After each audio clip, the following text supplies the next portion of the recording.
Welcome back to the Chatter After in our Summer of Superman series. If you missed the first 3 episodes, we talked Christopher Reeve's take on Superman, Brandon Routh's take on Superman, and then Henry Cavill's portrayal of the Man of Steel in our last video.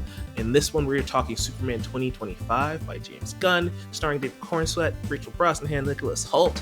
It looks like it's going to be a fun movie, and it's also doing something a little different that none of the Superman movies prior have actually tackled before. So we're getting into that here in this video. If you missed our last ones, make sure you just check the description down below. It's also going to be in a little title card above me in a playlist where you can watch all of them in order. Let's get into this discussion about Superman. What stands out the most to me of the trailer, he starts as Superman because you see the switch, right? When he goes Miss Lane, right? But then he kind of slowly reverts into Clark because that burst of emotions, he wouldn't react like that in front of people as Superman. So it's kind of highlighting the man behind the suit. And when he says, I wasn't representing anybody except for me and doing good. I would question myself in the same situation and consider the consequences. People were going to die. To me, that is the thesis, the perfect thesis for Clark Kent Superman, is that he's going to do the right thing. No matter what anybody says, if he understands what the right thing is, he is going to do what's required to do the right thing for the good of all. And that is just, what a great way to just present the character. I broke my trailer rule. I was only supposed to ever watch one teaser trailer. And then the Discord chat kind of bullied me. I'm glad y'all did. Peer pressure wins once again. Yeah, hey, sometimes, I was about to say sometimes bullying is good. Let me not promote that on here, people. But yeah. That is not the message. Bullying works, everybody. Stop it. The motto of Dr. I'll be Kachan today. It's okay. Yeah, totally. Damn nerds. But man, that first scene, I'm just like, you've established Lois Lane and Clark Kent perfectly.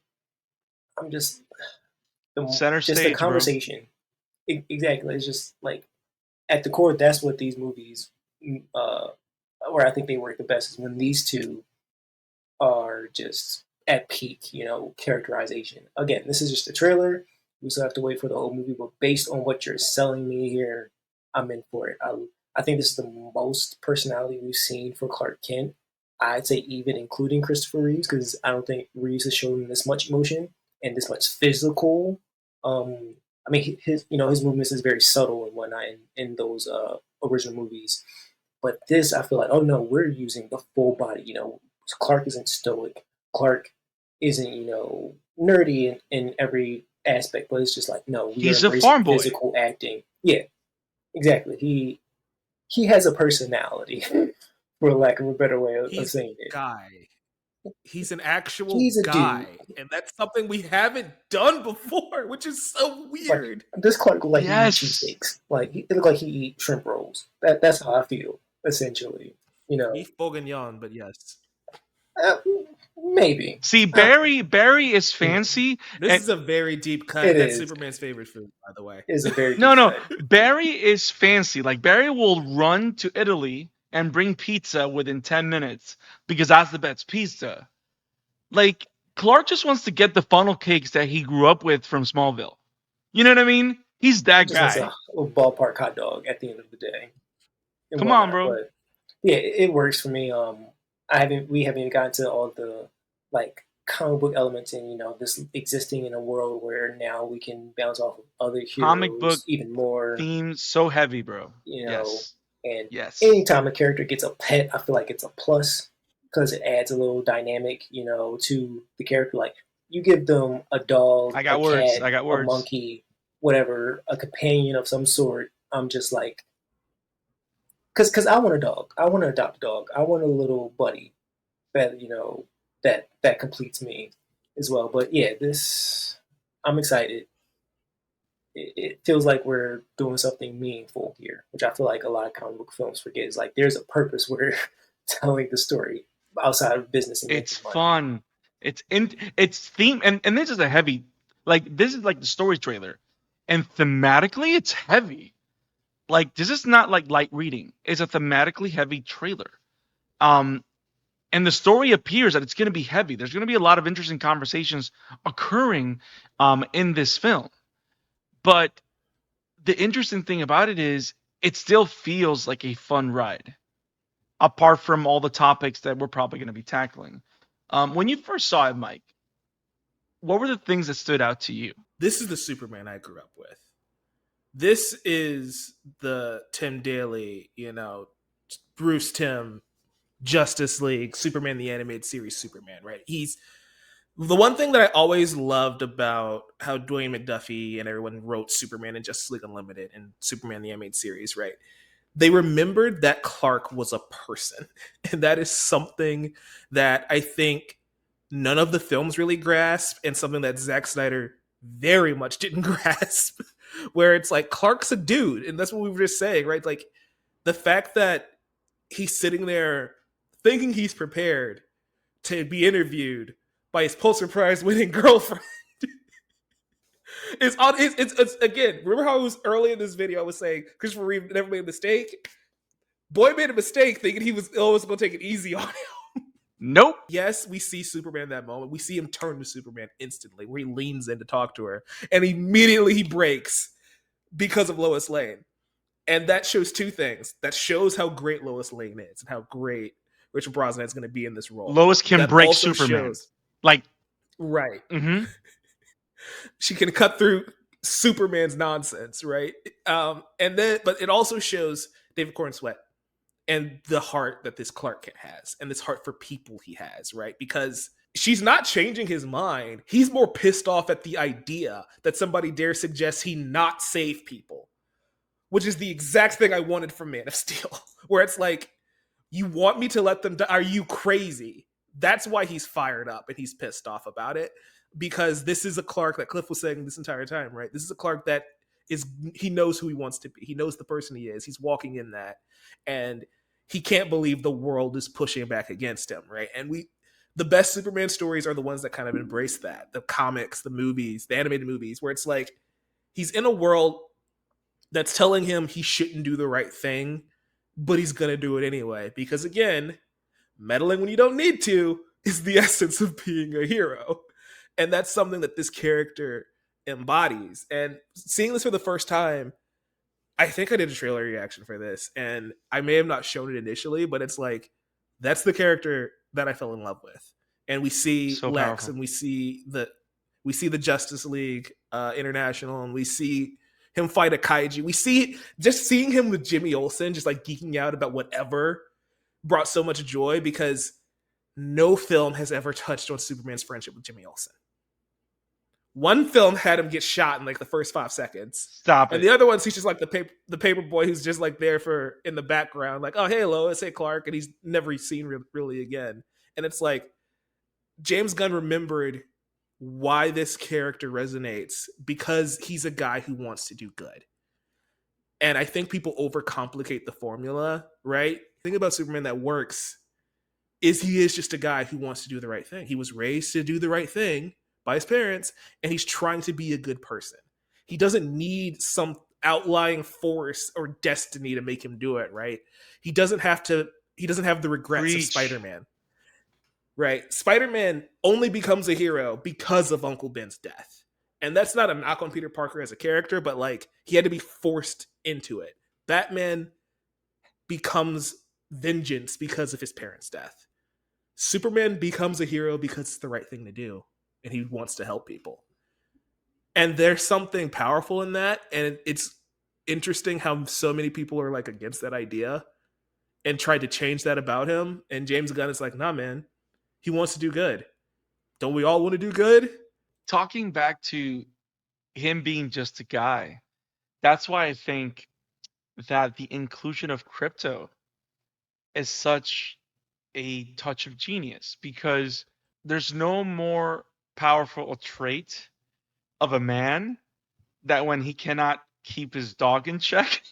Like, it's such a human thing. Like, and also contrasting to what we had in the past, where we were creating Superman to be this godlike figure that was always afar, that that we needed to follow in the Henry Cavill presentation of Superman, a god has You had a worshippers, dog, by the way. but wasn't exploited in this sense, right? Pa died for that dog. I can't believe we didn't make a bigger deal, but like that dog should have been in every movie after that, you know. Right. So, but a god has worshippers, but a man has his best friend. Like he has his dog. Like it was another way of bringing his humanity to the front, which I love that it does it in a way that makes sense, that doesn't feel forced. Every single shot that we see, it's just highlighting the best parts of the character. Apart from now finally surrounding him in a world that feels lived in, and that it is the world that he would belong to. Hawkgirl, Mr. Terrific, Green Lantern, Guy Gardner. Who would have thought that Guy Gardner would be the first Green Lantern that we would see? And I hate looking at him, just like I don't really like Guy Gardner. Ooh, I want to punch him in the face every time he pops up. Yes. I'm like, you got It's it like, right, but yeah. I hate this man so Yes. much. Yes. Just context of the world we're existing in now. Like, we've seen every evil Superman. We've seen every comic book film that is tackled.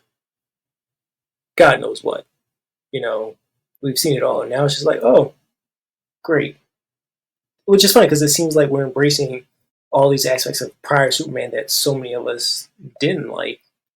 But now we're embracing it because we've seen how many times this thing can go bad.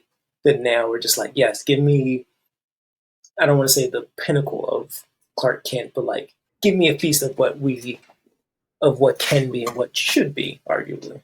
Yeah, Superman is such an interesting character to me because he's one that you don't learn to appreciate until you get older, right? It's fascinating because every little boy wants to be Superman. Very interesting point.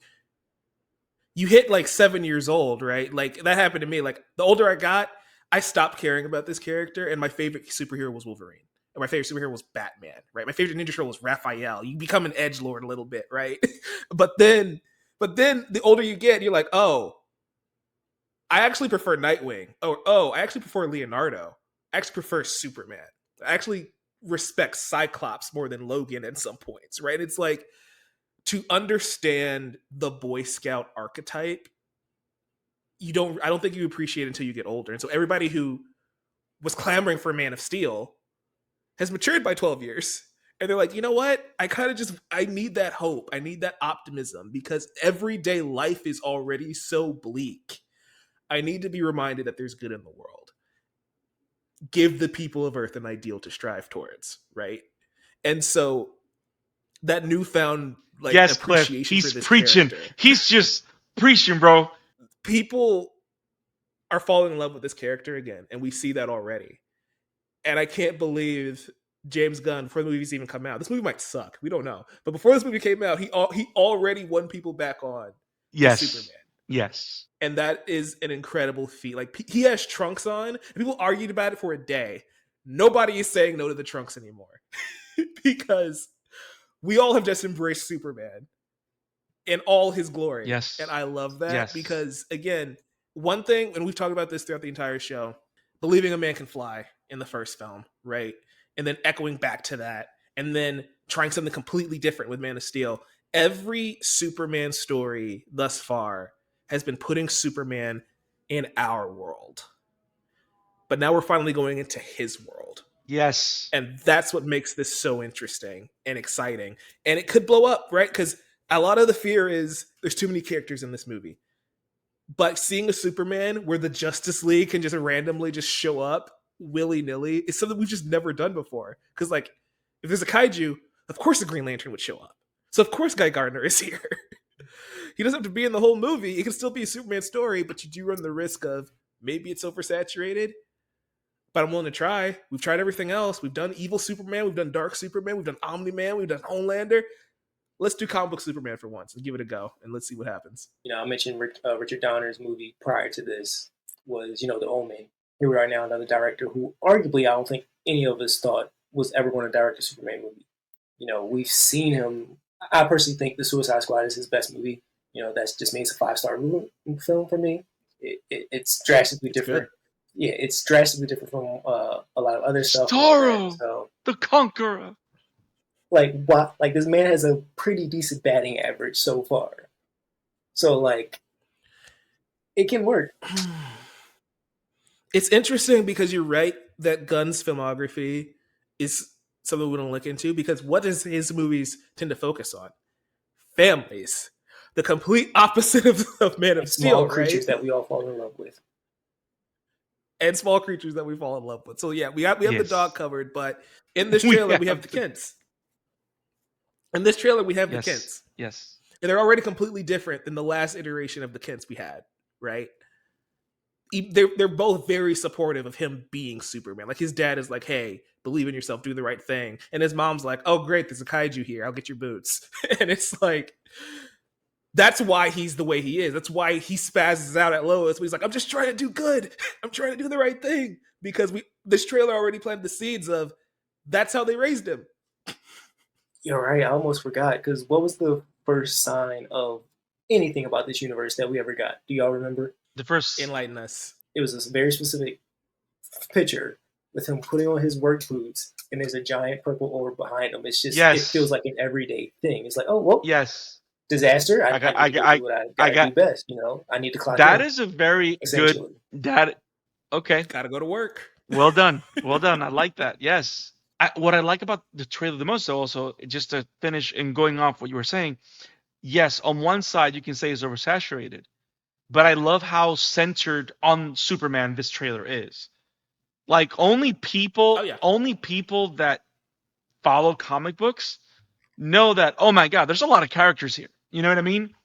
But regular moviegoers that don't read comic books like us, all they see is Superman. All they know that this is a Superman movie. And that is very exciting. Because everything else is noise, and all I'm here is for that. It's all about the shield, bro. I'm just so mad that we have to show up next week and review a different Superman movie. I want to review this movie. I want to keep talking about this one. Yes. I want to see this movie now. Yes. And again, no disrespect to Superman versus the Elite. Fantastic movie. We're going to have a great time. If you guys haven't seen it yet, go watch it before Do it now. It comes out. It's so good. Go watch that movie. Yes. I just want to see this one. This is what's pissing me off. I want to see this one today. And another 2 or 3 weeks, bro. We're a month out. Another 2 or 3 weeks, and we're there, man. We're there. There's like a Japanese trailer online where you kind of get a bit more Lois and Clark scenes. See, now we're at that stage. We're scouring all the different trailers in different languages to try and just get more footage. I'm excited though, because no DC movie has made me feel this way. Probably ever. Like, maybe Batman versus Superman. Done. Because it was Batman versus Superman. But ever since I got burned by that movie, nothing has got me excited. But I'm excited for Superman and DC again. I haven't felt this way for any comic book movie in decades. Like, it's multiple. Holy crap! Like, not a single Avenger. I'm including maybe Infinity War, but I feel like that's different because I've had 10 years of built up relationships. Whereas I'm just about a solo movie where I'm like, oh, yes, I need to see this. Like, I need to buy multiple tickets. Like, I'm going to be broke when this movie comes out. It's been a long time since I've made it a point to see a movie more than once in theaters. Like, the last time that I did something stupid, like, I watched Avengers Endgame 5 times opening weekend. Like, that was, because I was all in, and I truly loved it. That's a 3-hour movie. Oh, and I loved it every single time. Did you see this on like Prime ticket hours, or did you at least do like? No, I watched it opening. I watched it opening night. Paid the full like $12, $13. I flew to New York to watch once with Mario. Like, it was a thing. Like, but I love that movie so much. And like, I love Endgame, and I can watch it over and over again. I don't care. But I think I'm with you, Cliff. This is the first time in a long time that I'm excited for a character-driven movie like this. Like, I haven't been excited for any of the Marvel movies post Endgame. I was day one. I watched Dark Knight Rises multiple times in theaters as well, and I love that film. Don't care what anybody says. I think it's a very good conclusion to that version. Really adopted the darkness. I love The Dark Knight Rises, but yeah, I think this is the first time in a long time that I can go like. I think the last one that I can say that I was very excited that it was like a solo. It was Logan. Is the last one that I was really like, wow, I need to go watch this film. You know what I mean? If we're going solos, it'd probably be Black Panther for sure. Fair. But yeah. Fair. Yeah. But yeah, I think I'm excited and I'm glad that it's Superman. Because I can't get the Flash right. So hopefully this will give me hope that one day we'll get a great, proper Flash movie. This feels like a universe where all of our favorite characters could pop up. Just saying, it feels like yes, hopeful. yes, to every yes. Like I wanna see the Wonder Woman in this in the universe. Like, and I think that's actually so crazy. Like I talked to Mike. Okay, the podcast is kind of over, and I'm gonna close it in a second. But I think this is very important. I talked to Mike. You said something so powerful that I didn't understand what my issue was. For people that have seen the Peacemaker trailer, there's an appearance by the Justice League, whatever, those characters like Hawkman, Maxwell Lord, they're there. I didn't like them being there. But in this trailer, in this world for Superman, I want to see all the characters that they see in that world. Like, how powerful is it? Especially if this movie is phenomenal. I'm going to be looking forward to seeing more characters appear in this version of the DC universe. Like, and I never thought about it that way. You broke my mind, Cliff. I'm excited. I just have to say, I need all y'all to go watch this movie so I can get all my stuff, because there's a Titans movie on the way. So I already got everything I want.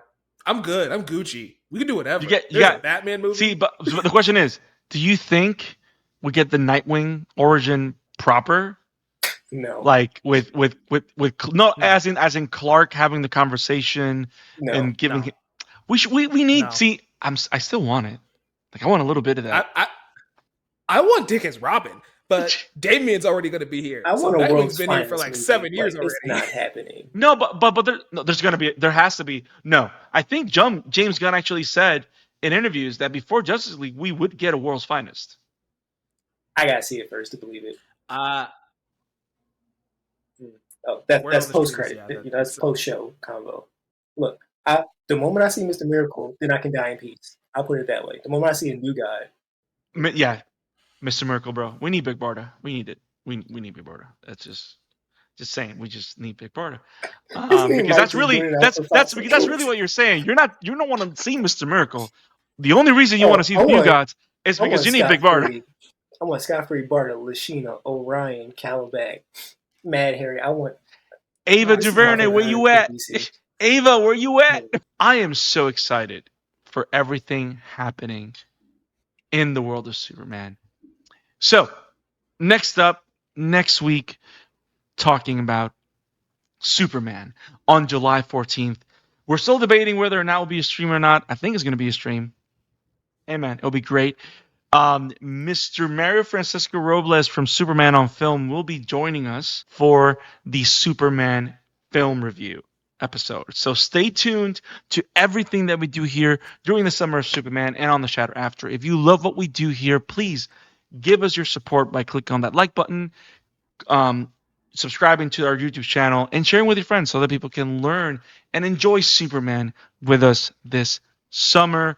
Cliff, if people were to find you, where can they find you, brother? Pretty much just here on Letterboxd.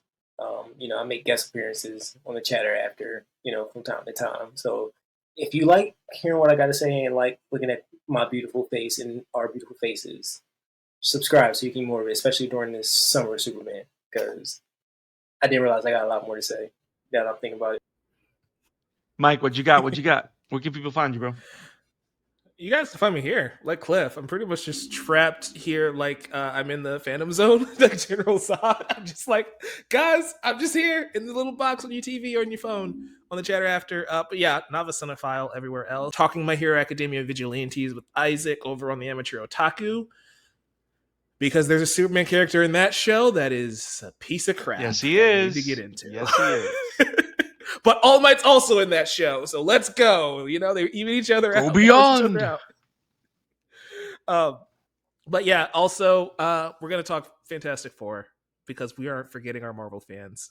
So Fantastic Four stuff is gonna happen too. It's just not the summer of Fantastic Four. You're gonna get like a video and be happy with that. And that's all you get. You'll get a month of Fantastic Four from us. And you can find me at Monkey D. Braffy at Blue Sky Social, from time to time, also at the Amateur Otaku, from time to time, also in the Shadow After, doing amazing things and talking to awesome people about awesome, great things. Guys, keep doing the right thing. Stay super. See you next time, guys. Peace.